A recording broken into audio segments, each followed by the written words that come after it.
Hello mga ka-chikats! Nandito kami ngayon sa bahay ni Lyle. Direk.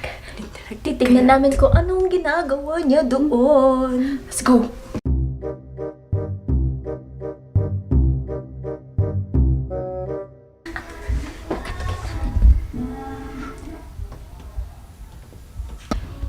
Baka may babae ito. Tara. So guys, bubuksan na natin. Yung pinto. And 1, 2. 3. Bukas. Hello, Derek! Anong ginawa mo? Hello. Ito, nag-edit. Nag-edit ang ano? Ito. So, hello.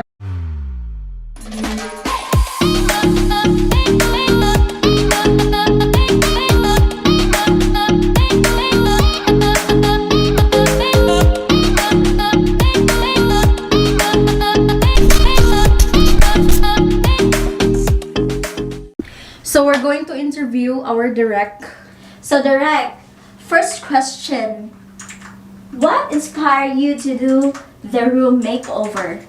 I think it was pretty much something that I could put all my stuffs and collections into one room. Okay. So that's why I renovated and built this room. So how long did you take to renovate this room?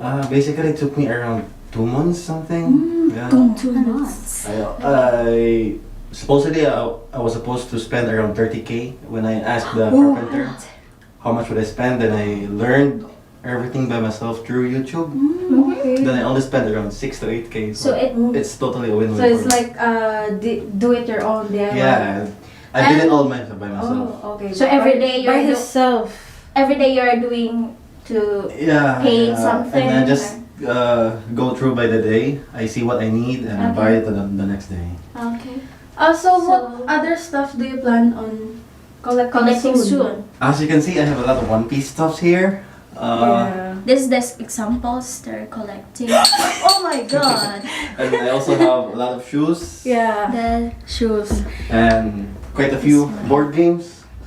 It's a nice stuff. And maybe that's it for now.